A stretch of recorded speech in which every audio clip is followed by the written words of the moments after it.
નમસ્કાર દોસ્તો, ગયા અઠવાડિયાની અંતમાં બનેલા કેટલાક બનાવો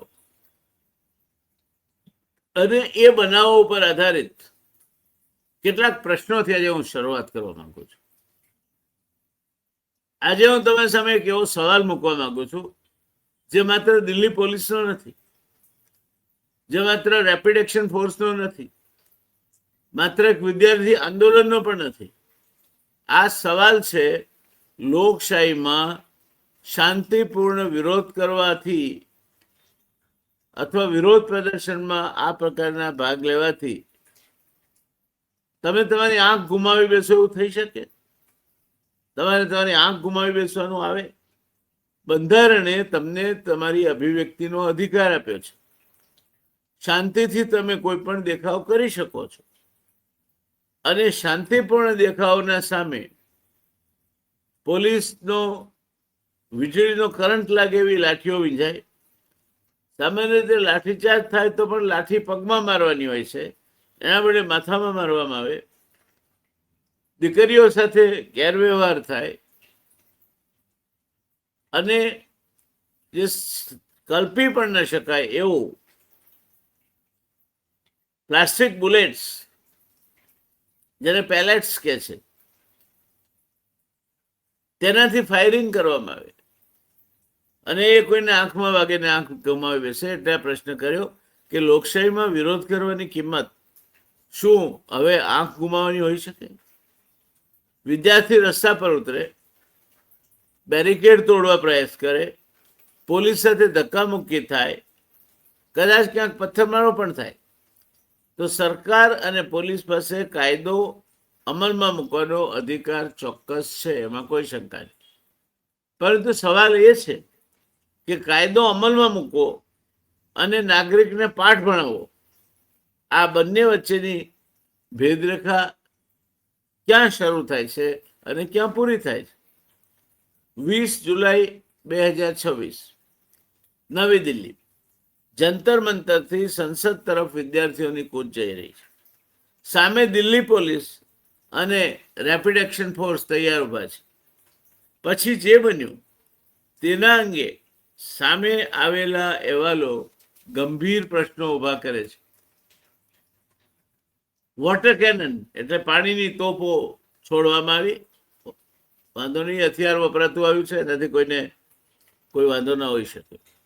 લાઠીચાર્જ થયો, ઠીક છે, પણ પેલેટ ફાયરિંગના અહેવાલો છે, એટલે પ્લાસ્ટિકની ગોળીઓથી ગોળીબાર કરવામાં આવે, જે સામાન્ય રીતે આતંકવાદીઓ સામે વપરાય કાશ્મીરમાં આ પ્રકારની પરિસ્થિતિ ઊભી થાય તો. અને કશિત રીતે વીજ આંચકો આપી શકે એવા શોક પેટર્નનો ઉપયોગ થયો.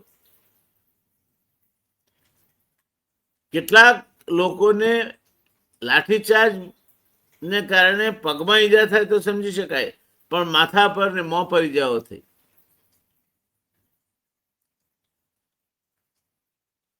વિદ્યાર્થીનીઓ સામે એમના કપડાં ફાડી નાખવાથી માંડીને અનેક પ્રકારની હેરાનગતિ થાય એવા બીભત્સ બળપ્રયોગો થયા. એક વિદ્યાર્થીની આંખમાં પેલેટ વાગવાના કારણે એની આંખ જાય એ સ્થિતિ નિર્માણ થઈ. તમે તમારા સ્ક્રીન પર જોઈ શકો છો. ટીયર ગેસના ટોટાઓ છૂટ્યા અને બિહારમાં કોઈ જગ્યાએ આ પ્રકારના આંદોલનકારીઓ સામે AK-47 વપરાય. આજે આપણે એક પ્રશ્ન પાછળ જઈશું. 20મી જુલાઈએ જે બળ વાપરવું જરૂરી હતું, પ્રમાણસર હતું, તે બળ ઉપરાંત દેખાવકારોને ટેરરાઇઝ કરવા માટે, ગભરાવવા માટે, હતાશ કરવા માટે, કંઈક પાઠ ભણાવવા માટે સત્તાની મર્યાદા સરકારે ઓળંગી હતી. આ પ્રશ્ન વારંવાર આપણી સામે ઉઠે છે. એ સમજવાનો આપણે પ્રયત્ન કરીએ. પહેલો મુદ્દો છે વિરોધ શા માટે હતો. આ વિદ્યાર્થીઓ કોઈ મનોરંજન માટે રસ્તા પર નહોતા. તેમની પાછળ પરીક્ષા વ્યવસ્થા, પેપર લીક અને યુવાનોના ભવિષ્ય સાથે જોડાયેલ પ્રશ્નો હતા. અને પેપર લીક પણ કેવા વારંવાર થાય છે. હજુ હમણાં જ આજે પણ કંઈ પેપર લીક થયાના સમાચાર છે. જે આંકડાઓ બહાર આવે છે એમાં અઠવાડિયે એક પેપર લીક થાય તેવી સરેરાશ બેસે તે પ્રકારની પરિસ્થિતિ બહાર આવે છે. ભારતમાં સ્પર્ધાત્મક પરીક્ષા માત્ર પરીક્ષા નથી, લાખો પરિવારોનું સ્વપ્ન છે. એક યુવાન 2-3 વર્ષ તૈયારી કરે છે, પરિવાર પૈસા ખર્ચે, ક્યારેક માના દાગીના ગીરે મુકાય, વેચી દેવા પડે, ક્યારેક જમીન વેચી દેવી પડે, ક્યારેક ઘર ગીરવે મુકાય. ગમે તેમ કરીને પણ મા બાપ પોતાના છોકરાને આ કોમ્પિટિટિવ એટલે કે સ્પર્ધાત્મક પરીક્ષાઓ માટે તૈયાર કરવા કોટા, દિલ્હી, જયપુર જેવા અન્ય સેન્ટરોમાં મોકલે છે. આશા સેવે છે કે દીકરો હોશિયાર છે, ભણવામાં પસંદગી થઈ જશે એની તો ઘરનું દાદર 7 પેઢીમાં તે ફીટી જશે. માતા પિતાની આશા છે, પેલા યુવાન યુવતીની આશા છે. એણે સખત મહેનત કરી છે, લોહીનું પાણી કર્યું છે, અને પછી પરીક્ષાના આગલા દિવસે ખબર પડે કે પેપર લીક થઈ ગયું. ત્યારે માત્ર પ્રશ્નપત્ર લીક નથી થતું દોસ્તો, વિશ્વાસ લીક થાય છે. યુવાનનું સ્વપ્ન રોળાય છે, એના ભગ્નાવશેષ, એ સ્વપ્નનો ભંગાર એ હવામાં તરતો ફંગોળાઈને એના માથામાં વાગે છે. એણે વેડફેલો સમય અને નાણાં એ લૂંટાય છે. પરિવારની આશા તૂટે છે, સિસ્ટમ ઉપરનો ભરોસો ખતમ થાય છે. એટલે યુવાનોમાં ગુસ્સો હોય તે સમજાય તેવી બાબત છે. પરંતુ સંસદ દેશની સૌથી સંવેદનશીલ અને સુરક્ષિત વિસ્તારોમાંનો એક છે. ભારતીય સંસદ એ દેશની સૌથી સુરક્ષિત અને સંવેદનશીલ વિસ્તારોમાંનો એક વિસ્તાર છે. જો પ્રતિબંધક આદેશ લાગુ હોય અને હજારો લોકો સુરક્ષા ઘેરો તોડી સંસદ તરફ આગળ વધવાનો પ્રયાસ કરે તો પોલીસ હાથ જોડીને ઊભી રહી શકે નહીં, એ વાત પણ એટલી વ્યાજબી છે. પોલીસને આ લોકોને રોકવાનો અધિકાર હતો, એમાં કોઈ બેમત ન હોઈ શકે. આ મુદ્દે કોઈ ગેરસમજ પણ ના હોઈ શકે.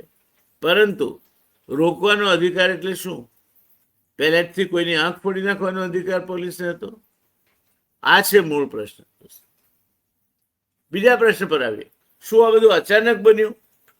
હવે સૌથી મહત્વની વાત, પ્રથમ નજરે કોઈ કહે કે ભીડ વધી ગઈ છે, પોલીસ ગભરાઈ ગઈ છે, કોઈ જવાને અતિ ઉત્સાહમાં ફાયરિંગ કરી દીધું છે.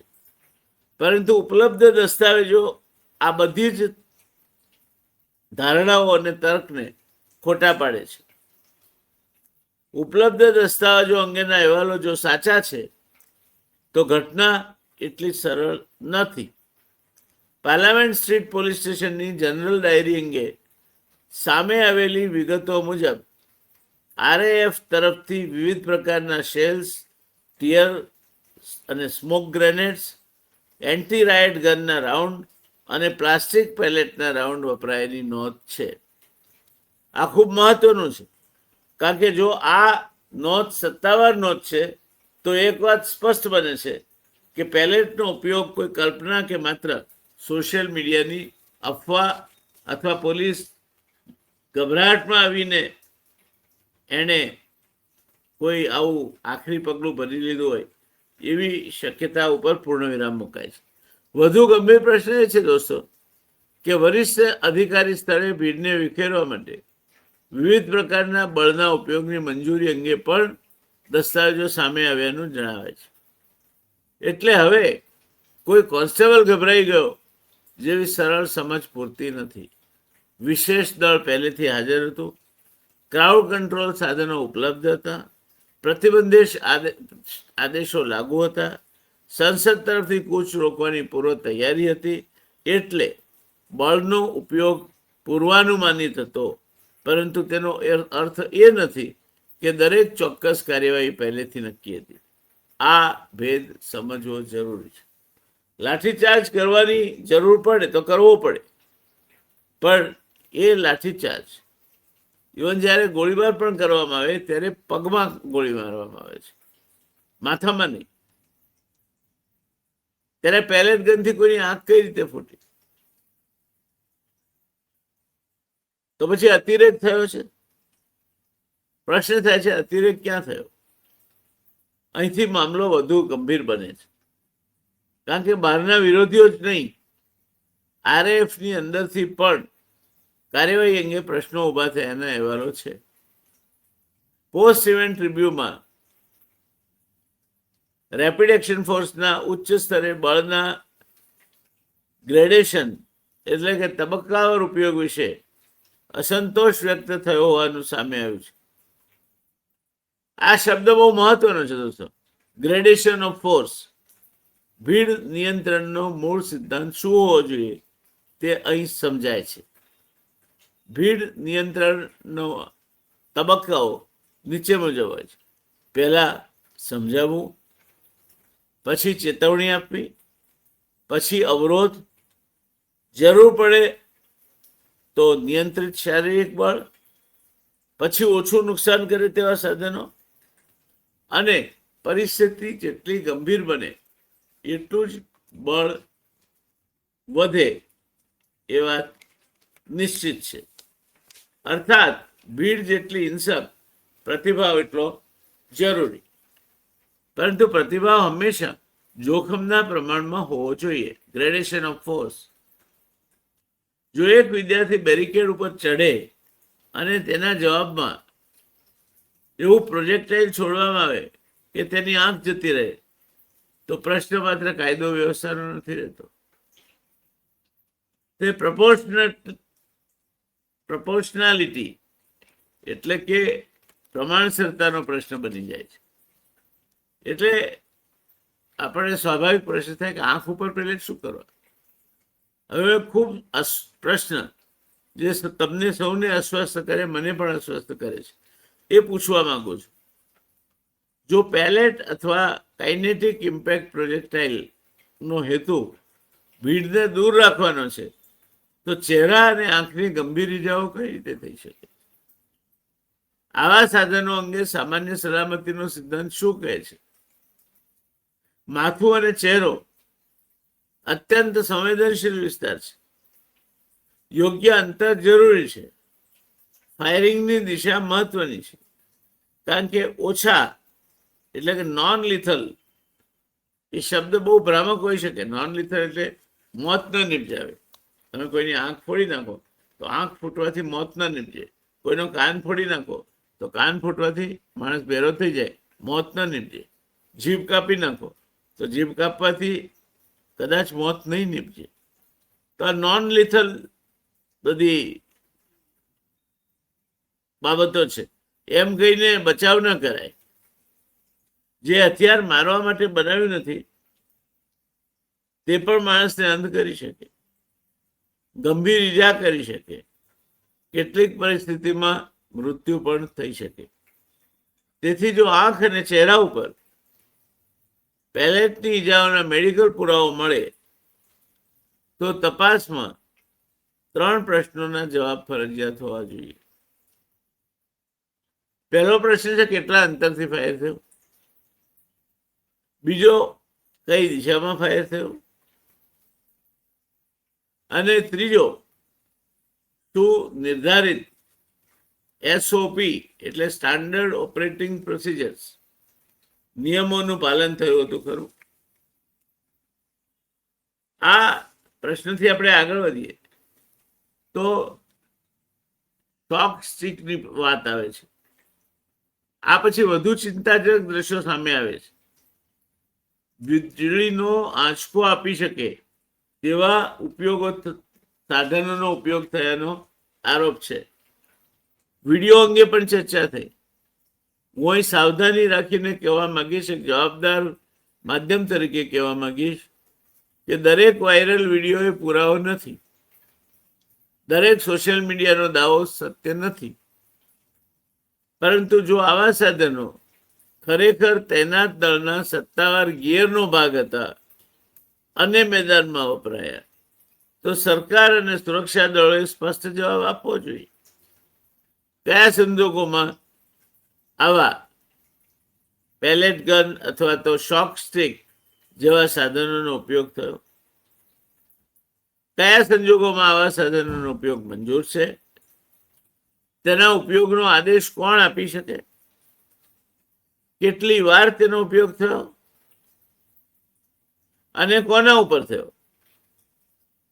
લોકશાહીમાં પોલીસ પાસે શક્તિ હોય તે જરૂરી છે, પરંતુ શક્તિ જેટલી વધારે એટલી જ વધારે જવાબદારી પણ એની સાથે જોડાય છે. એટલે આગળ વધીએ આપણે કે આ સમગ્ર ઘટનામાં કદાચ સૌથી વધારે નુકસાનકારક બાબત એ છે કે વિશ્વસનીયતા નંદવાઈ છે. વિશ્વસનીયતાનો પ્રશ્ન ઉભો થયો છે. શરૂઆતમાં પેલેટ ગનના ઉપયોગ અંગે ઇનકાર થયાને આવ્યો કે ના, આવું તો કંઈ વપરાયું જ નથી. પ્લાસ્ટિકની ગોળીઓ છોડતી બંદૂક અમે નથી વાપરી, આવું કંઈ વપરાયું નથી, કશો ઉપયોગ થયો નથી. પછી સત્તાવાર ડાયરી એન્ટ્રી મળે છે, હોસ્પિટલના રેકોર્ડમાંથી માહિતી મળે છે કે પેલેટ ગન વપરાય છે અને ગોળીથી ઈજા થઈ છે. જો આ હકીકત સાચી હોય તો પહેલા ઇનકાર શા માટે કરવામાં આવ્યો? જો પેલેટનો ઉપયોગ કાયદેસર હતો તો કહો કે કર્યો હતો અને અમારો ઈરાદો હતો પેલેટનો ઉપયોગ કરવાનો, અને કાયદેસર રીતે એનો ઉપયોગ જે તે અધિકારી જે હુકમો આપતા હતા એને એ પ્રકારના હુકમો આપવાનો અધિકાર હતો અને મેં એનો ઉપયોગ કર્યો. સંતાડો છો શું કરવા? શરૂઆતમાં સંતાડો, પછી ધીરે ધીરે પકડાય. જો સ્ટાન્ડર્ડ ઓપરેટિંગ પ્રોસિજર એટલે પ્રસ્થાપિત પ્રણાલીઓ અને સિદ્ધાંતો મુજબ ઉપયોગ થયો હોય બળનો તો એ જાહેર કરો.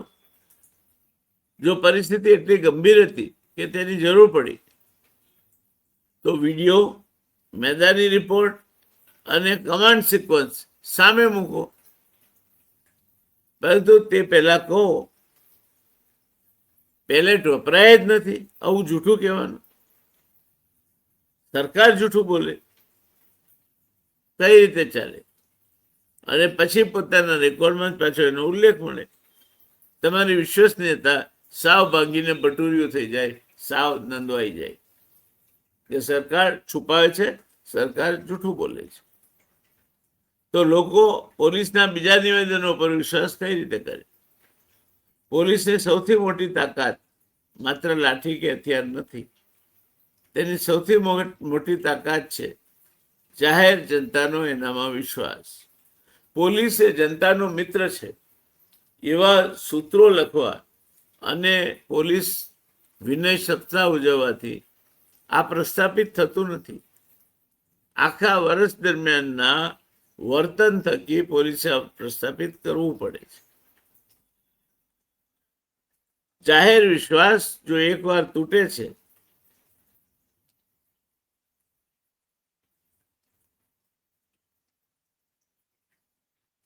તો પોલીસની એક કાર્યવાહી વ્યાજબી હોય તો પણ એને શંકાની નજરે જોવામાં આવશે, એ સમજી લેવું જોઈએ. ત્યારે આપણને પ્રશ્ન થાય છે કે તો શું આ વિદ્યાર્થીઓ સંપૂર્ણ નિર્દોષ હતા? હવે બીજી બાજુ પણ જોવી પડશે. આ વિશ્લેષણ એકતરફી ન હોઈ શકે. જો પ્રતિબંધક આદેશ હતો, સંસદ તરફ જવાની મનાઈ હતી, જો બેરિકેડ તોડવામાં આવ્યા, જો પોલીસ ઉપર પથ્થરમારો થયો, જો સુરક્ષા કર્મીઓ ઘાયલ થયા, તો તે પણ કાયદાનો ભંગ છે. સરેઆમ કાયદાનું ઉલ્લંઘન છે.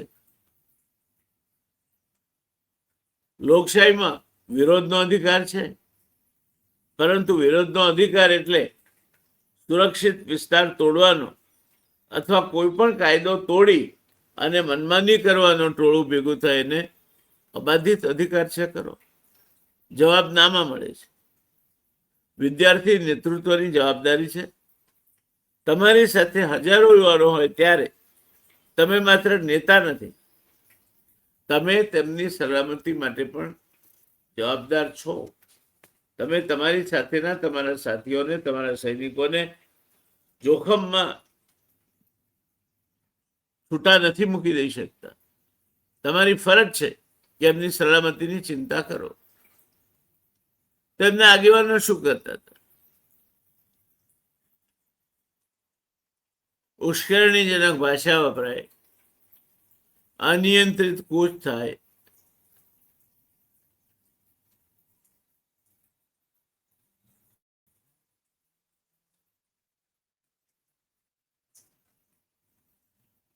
બેરિકેડ તોડવાનો પ્રયાસ થાય.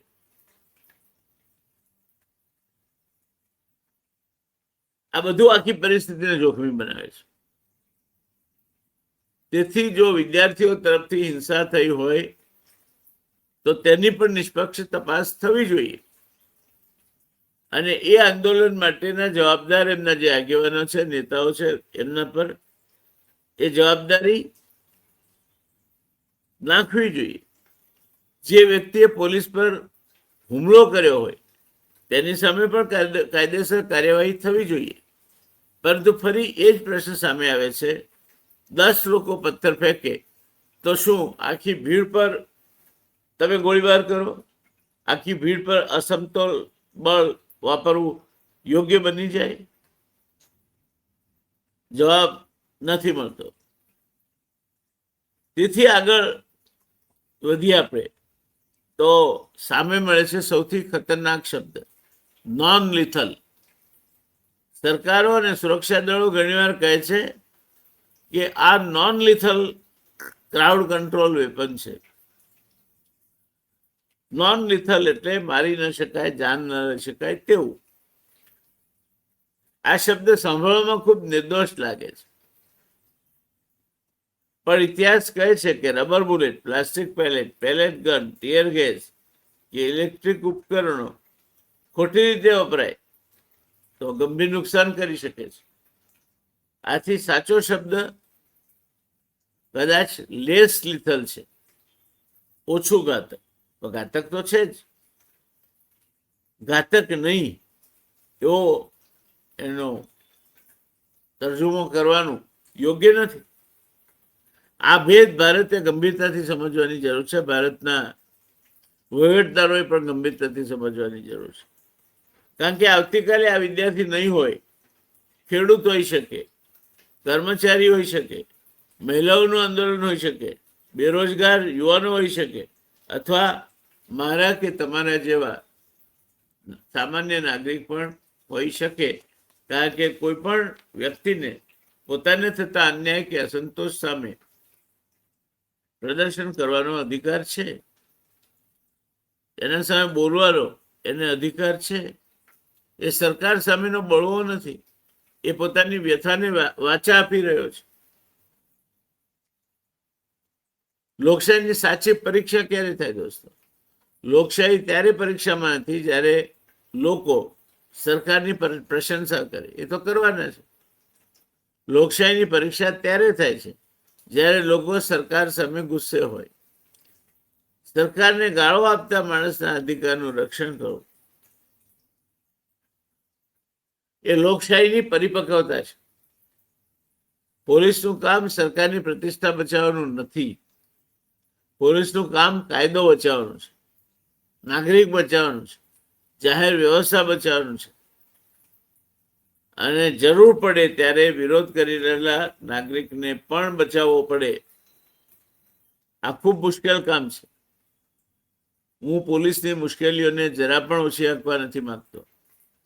હજારોની ભીડ સામે ઉભા રહેવું, ગાળો સાંભળવી, પથ્થર વાગવાની શક્યતા, કમાન્ડરની સૂચના પાછળ સંસદની સુરક્ષાનો પ્રશ્ન, આ બધું અત્યંત દબાણવાળું વાતાવરણ છે, એમાં કોઈ જ ના નહીં.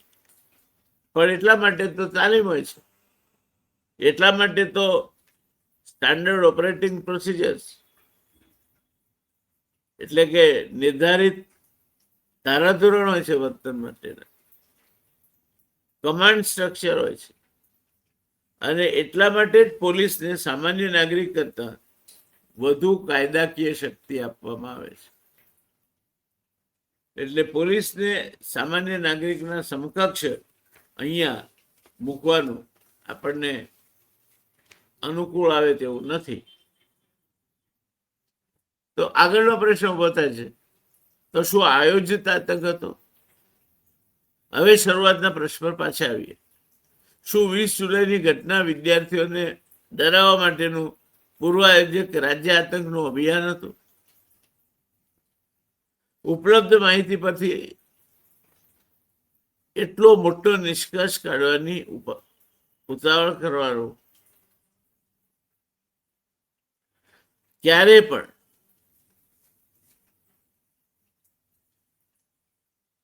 સરળ નથી હોતું. ઉપલબ્ધ માહિતી પરથી આટલો મોટો નિષ્કર્ષ આપણે કાઢીએ, મને લાગે છે ક્યાંક આપણે પણ ભૂલ ખાઈશું. પણ શું આ માત્ર 2-4 પોલીસ કર્મચારીઓનો અતિ ઉત્સાહ હતો? એવું કેવું પણ ઉપલબ્ધ વિગતો સાથે મેળ ખાતું નથી, કારણ કે વિશેષ દળ તૈનાત હતું, વિશેષ ક્રાઉડ કંટ્રોલ ઇક્વિપમેન્ટ એટલે ટોળું હોય એને કાબુમાં રાખવા માટેના સાધનો એમની પાસે ઉપલબ્ધ હતા, વરિષ્ઠ સ્તરની મંજૂરી હતી, ભીડને સંસદ તરફ આગળ વધતી અટકાવવાનો સ્પષ્ટ હેતુ હતો. એટલે કાર્યવાહી અધિકૃત હતી, તૈયારીપૂર્વકની.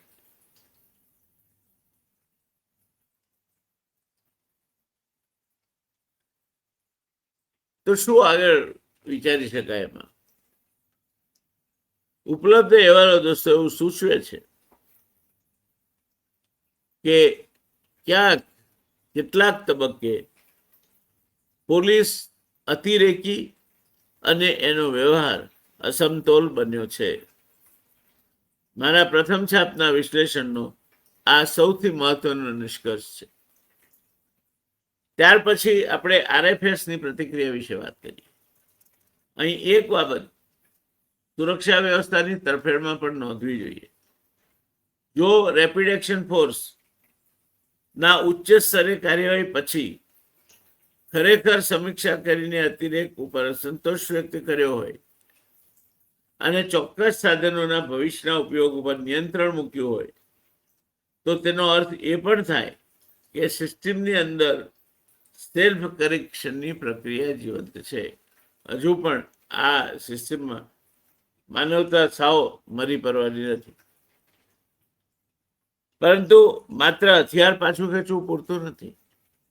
પ્રશ્ન એ છે કે તે દિવસે કોણે શું આદેશ આપ્યો, આદેશ ક્યારે આપ્યો, ચેતવણી કેટલી વાર આપવામાં આવી, પેલેટનો ચોક્કસ પ્રકાર શું હતો, કેટલા રાઉન્ડ ફાયર થયા, કેટલા અંતરેથી ફાયર થયા, ફાયર કરનારને શું સૂચના હતી.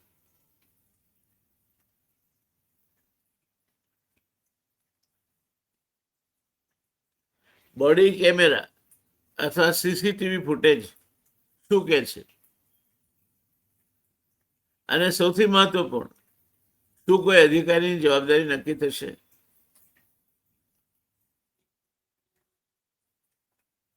તપાસ કેવી હોવી જોઈએ આ પરિસ્થિતિમાં?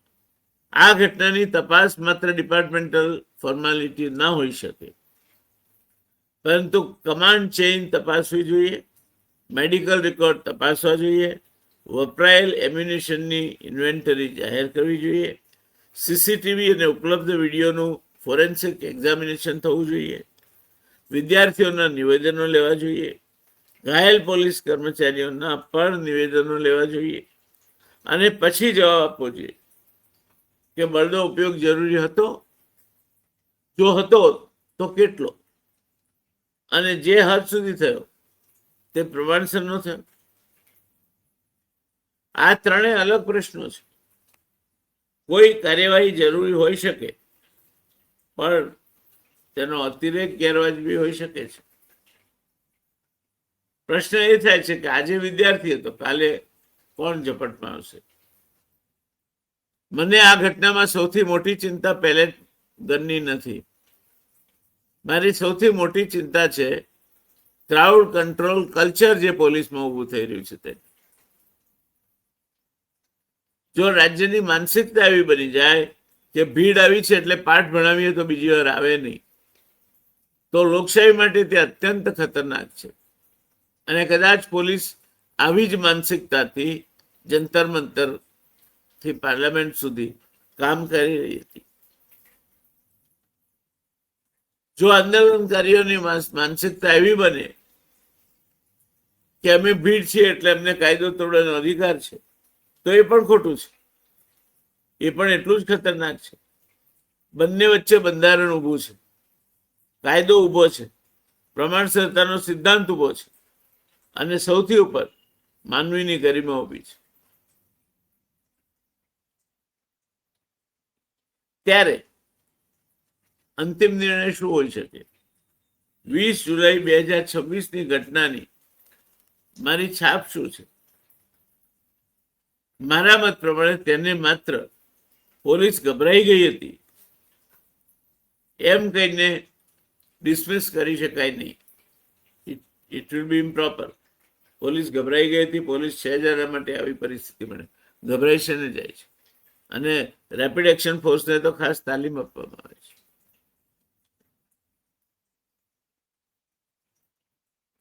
પોલીસે આ માટે ખૂબ તૈયારી કરી હતી.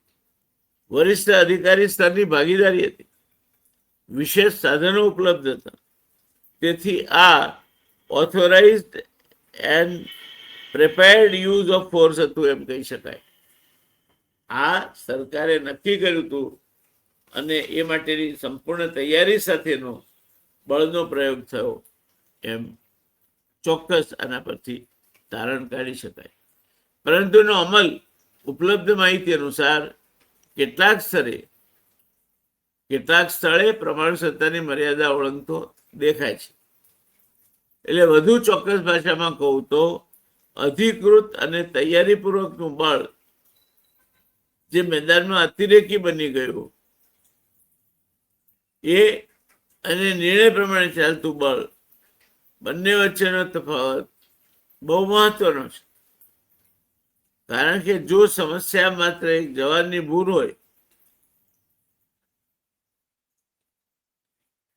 તો એકલા એક જ વ્યક્તિ સામે કાર્યવાહી પૂરતી છે. પણ જો સમસ્યા training, command, weapon authorization, crowd control doctrine બધામાં હોય તો આખી નીતિ સુધારવી પડશે. મને લાગે છે નંદન નીલેકણી સમિતિ આ બધા મુદ્દાઓ તપાસશે. સમાપનમાં હું એવું કહેવા માંગુ છું કે દેશે 5 પ્રશ્નો પૂછવા જોઈએ. આ કાર્યક્રમ પૂરો કરતા પહેલા હું સરકાર, દિલ્હી પોલીસ અને RFF રેપિડ એક્શન ફોર્સ સમક્ષ 5 પ્રશ્નો સીધા મૂકીશ. પહેલો પ્રશ્ન છે, 20 જુલાઈએ પેલેટ અથવા પ્રોજેક્ટાઇલ વેપનનો ઉપયોગની ચોક્કસ મંજૂરી કોણે આપી? બીજો પ્રશ્ન છે, કયા પ્રકારના અને કેટલા રાઉન્ડ વપરાયા? ત્રીજો પ્રશ્ન છે, ચહેરા અને આંખમાં ગંભીર ઈજા કઈ રીતે થઈ? ચોથો પ્રશ્ન છે, પેલેટના ઉપયોગ અંગે શરૂઆતમાં ઇનકાર કેમ થયો જો સત્તાવાર રેકોર્ડમાં એના ઉપયોગની નોંધ હતી? અને પાંચમો અને સૌથી મોટો પ્રશ્ન છે કે જો કાર્યવાહી SOPની બહાર ગઈ હોય, નિર્ધારિત સિદ્ધાંતોની અથવા તો પ્રણાલીઓની બહાર ગઈ હતી, તો જવાબદારી કોની?